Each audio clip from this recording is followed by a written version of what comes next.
நம்மளை கடவுள் காப்பாற்றுறாரு நம்புகிறோமானாக்கா இல்லை. ஏன் சொல்கிறேன்னா, அவங்க என்ன நம்புகிறானுங்கன்னா, சொத்தை நம்புகிறாங்க. பணம் இருந்தா, பதவி இருந்தா, உறவு இருந்தா, பிள்ளை இருந்தா, இவங்களாம் நம்மளை எதிர்காலத்தில் காப்பாற்றுவாங்கன்னு நம்புகிறோம்.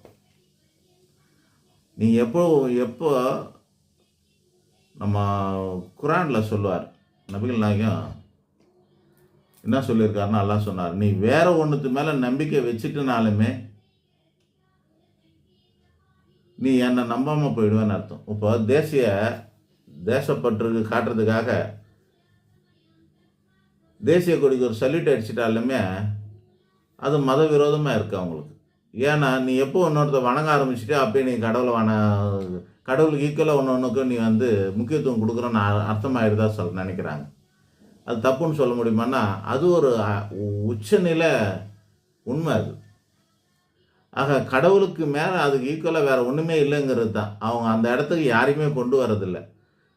நபிகள் நாயகத்தையே அந்த இடத்துக்கு கொண்டு போய் கடவுளுக்கு ஈக்குவலாக வச்சு வணங்கக்கூடாது அவங்களுக்கு. புரியுதுங்களா? தேவன் வேற, தேவ தூதன் வேற.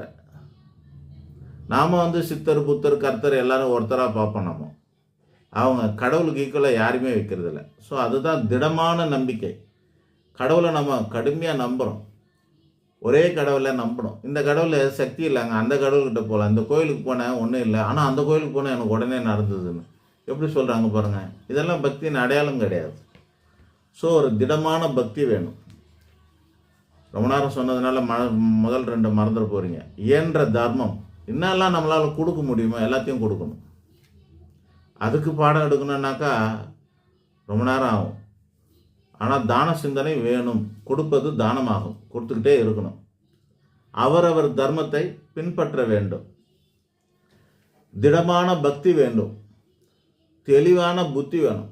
புத்தி இல்லைன்னா எது இருந்தும் பிரயோஜனம் இல்லை. முட்டாள்தனமாக இருந்தோம்னா நீங்கள் பாருங்கள், சினிமாலெல்லாம் பார்ப்பீங்க, முட்டாள்தனமான நல்லவனை தான் முதல்ல சுட்டு தள்ளிடுவானுங்க.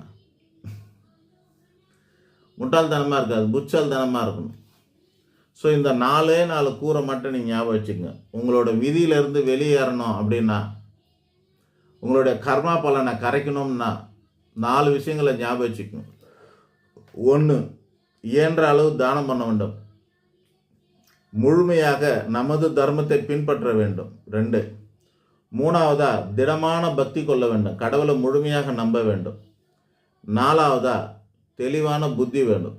இது 4 இருக்கிறவனுக்கு கர்மா இருக்கிற இடம் தெரியாமல் கரைஞ்சி போகும். நன்றி, வணக்கம்.